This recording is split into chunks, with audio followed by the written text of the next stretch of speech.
that if the fate of over 1 billion companies circumventing the globe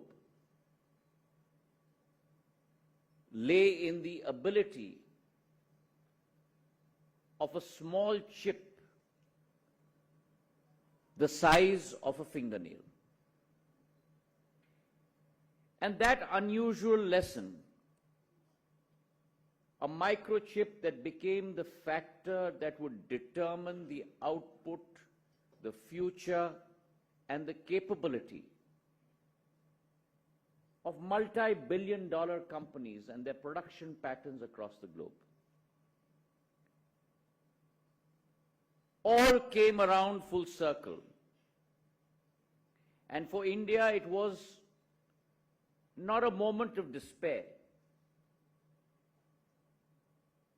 but I may say a moment of decision.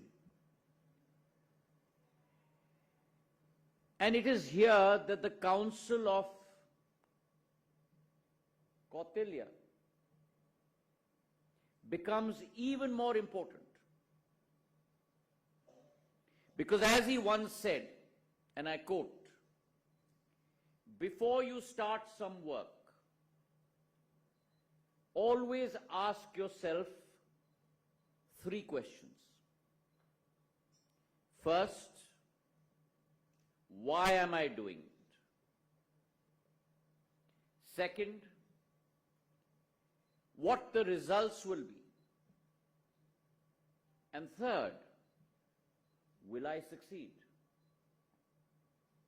And India, ladies and gentlemen, answered all of those 3 questions in that period of turbulence. The question the question why? Because semiconductors are not a luxury.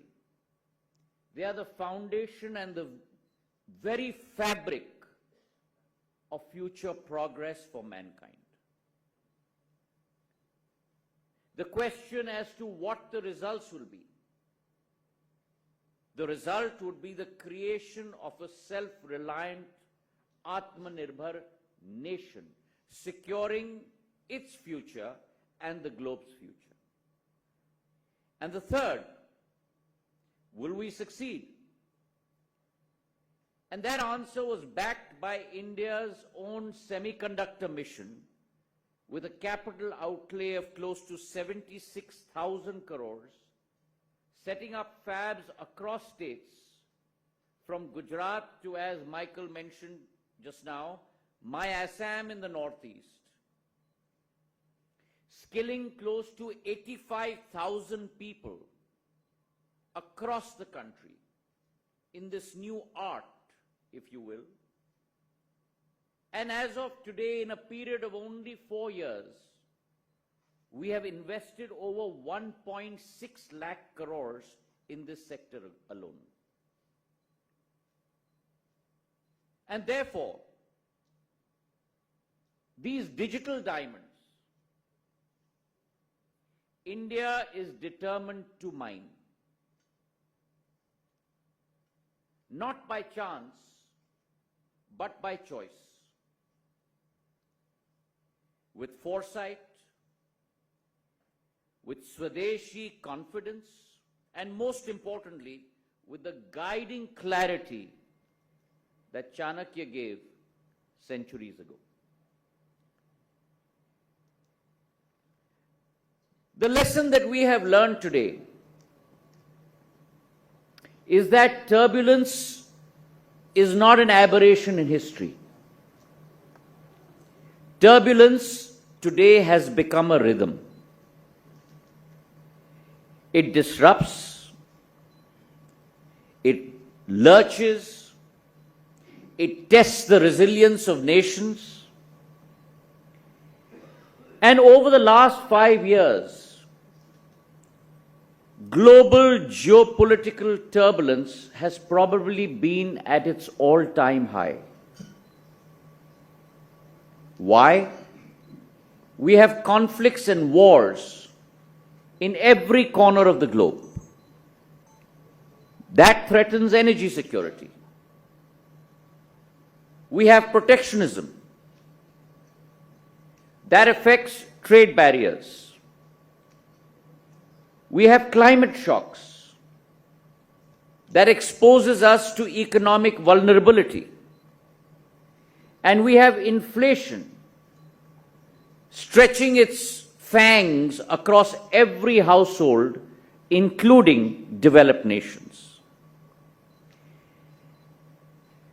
And therefore, it begs the question of us as human beings today to ask ourselves, where does prosperity lie? And when we ask ourselves that where does prosperity lie in this era of compounded turbulence, I, for one, turn to the Austrian political economist, Joseph Schumpeter, who said and believed in the concept of, quote unquote, creative destruction. And that is a feature in which one where old systems collapse and innovation creates something even stronger. So what does that mean, ladies and gentlemen? That turbulence is not a disruptor alone. Turbulence is also a catalyst. And in this tempest, India has acted as a catalyst, growing at close to 7.8% GDP growth in the first quarter of FY 25-26. India has acted as a catalyst when geopolitically she has emerged as a fulcrum for the global south.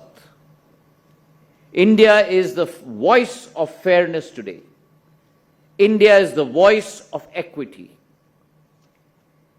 And even as old blocks fracture, India is sought out as a bridge between the East and West, as a bridge between the North and the South. India is sought out as a guide from the present turbulence to the future direction that the world must take. And therefore, I submit to you that in this age of uncertainty, which has become the norm, India is not just another destination. India, ladies and gentlemen, is the direction. India is not only the voice, India is the mission.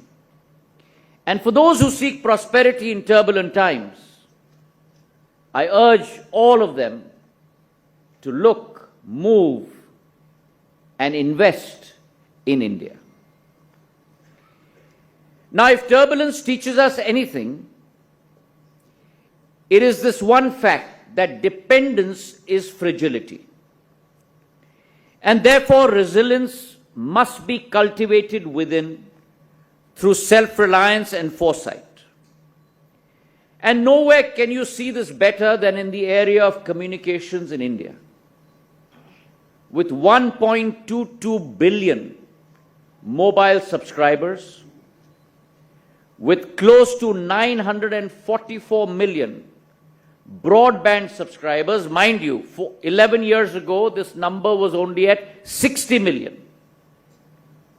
We have grown more than 15 times in the last decade of India's emergence. And along with that, you have an India today that has successfully executed 5G across the country. 99.8% of our districts today are connected by 5G in a period of only 22 months. And along with that 5G connectivity, you have now the UPI scheme, looking at India's DPI, Digital Public Infrastructure, where the figures astound everyone across the globe. 19 billion transactions a month. Close to 260 billion transactions a year amounting to $3 trillion. 46% of the world's digital transactions today take place nowhere else in the world but in our Bharat, our India. And therefore, ladies and gentlemen, India has emerged as a fountainhead of innovation. Our Prime Minister has always talked about Atmanirbhar Bharat being not just a vision. He has always said कि हमें चुनौतियों में अवसर ढूंढना होगा. एक आत्मनिर्भर भारत की स्थापना हमें करनी होगी. A self-reliant India. And in that vein, the Prime Minister himself unveiled last week India's own domestic 4G stack. When BSNL advanced down the route of executing on 4G, there was a difficult decision to take. The easy path was to buy equipment from foreign vendors. Only 4 in the world. It was a club of a select 4. The difficult path was to invent our own 4G stack.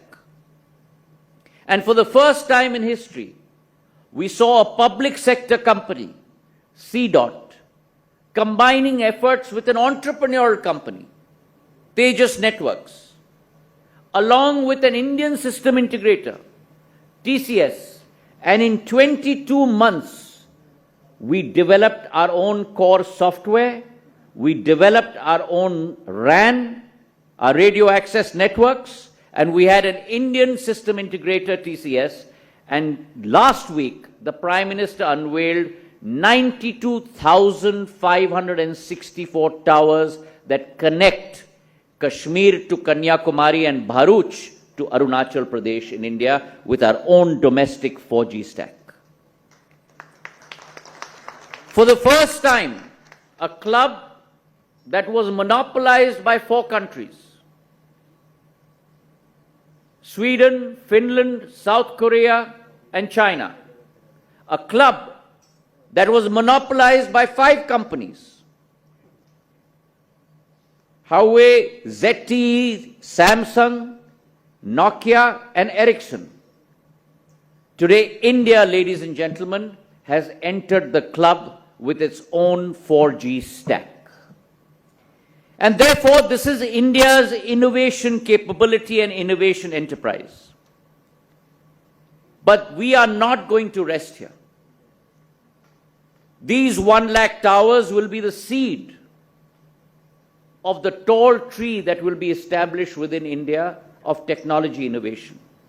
Within the next 6 to 8 months, we will be switching these 4G towers to 5G networks and providing end-to-end 5G network capability across the length and breadth of India. We've already expanded our subscriber base, doubled it in the last 12 months on our 4G network. Today on 5G in India, we have close to 350 million subscribers. If you look at the capability of India, whether you look at our broadband penetration of 944 million, whether you look at our UPI transactions of close to 260 billion per year, India can stand out, ladies and gentlemen, as a digital-first nation of the world. And therefore today, with those achievements behind us, we look to the future. And if connectivity is the backbone of growth, artificial intelligence emerges as the next natural frontier. And therefore, India has approached this challenge or this opportunity also with our India AI mission, building large-scale computer infrastructure, supporting homegrown foundational models, and empowering startups and research institutions. I'm glad to report today that private players have already deployed close to 38,000 GPUs, investing close to 20,000 crores across the ecosystem. We are going to be investing, including our fabs, close to about $10 billion across this ecosystem. But our goals must not be focused on just imitation. They must be focused on Atmanirbhar innovation. AI designed for India, by India, in Indian languages, and for Indian priorities. And therefore, AI must not be seen as an imported product to be consumed, but a Swadeshi capability to be cultivated. And let me give you an example of that. As Minister of Communication, when I recently went to Bengaluru and addressed my Grameen Dak Sevaks of my postal offices, as I was speaking in English, there was an AI module that was translating my speech, a government-invented module called Bhashini, translating my speech into Kannada live on the dais. That to me was innovation. That to me was empowerment. But along with this innovation and empowerment, AI also faces a few challenges across the world. And if I may outline four. The first is to be able to scale sustainably. Our data centers consume a huge amount of power. But in India, close to 30% of our power sources already come from renewable energy. Second, talent scarcity. We need to make sure that we reskill our human resource to be able to take advantage of this opportunity. The third, regulatory catch-up. The speed of innovation always outpaces policy. And therefore, within the whole of government approach, the Prime Minister has mandated two new innovations. The first, for AI in this sector, each ministry will adopt its own approach. There will not be a central regulatory approach towards the innovation in AI. The second, we must put in place regulatory sandboxes for innovation and entrepreneurism across our value chain in AI. The third is the challenge of ethics, fairness, and inclusion. And within this, building trust in the digital domain is key. Protecting our customers is key. And therefore, India is coming up with a digital consumer charter to make sure that we put those firewalls in place. India is primed, ladies and gentlemen, to emerge in time as one of the top 5 AI nations of the world. Along with this enterprise, turbulent times, as we all know, will come and go.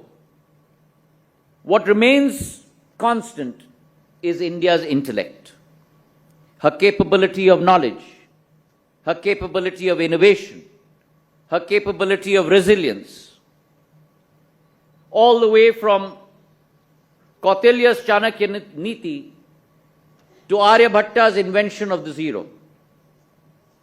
It has been a continuum of innovation in India. And that is the discovery that India is going through again today. While we talk about this environment, I must refer to two heroes of India that has emerged on the global stage. The first, Priya Donti at MIT. She's applying AI to energy grid forecasting and climate resilience. The second, Mitesh Khapra at IIT Madras, the co-founder of AI Bharat, who along with his team is building databases for 22 Indian official languages, developing India's first indigenous foundation model. And therefore today, ladies and gentlemen, as India has many firsts, seconds and thirds under her belt, number one in mobile data consumption, 26 to 28 GB per month. Number 2 in internet users and mobile phone manufacturing. Number 3 in startups, scientists and technicians. Number 4 in renewable energy capacity. With all of this under her belt, India is set to move from becoming the world's 4th largest economy to the world's 3rd largest economy by the end of 2027 and the world's 2nd largest economy by the year 2038. The power of a nation lies in her ability to harness both wealth and intellect. Today, India is doing both, building Swadeshi and Atmanirbhar capabilities, shaping the future with confidence in these turbulent times. India, ladies and gentlemen, does not just survive. She leads, she guides, along with the spirit of Vasudhaiva Kutumbakam. Thank you very much.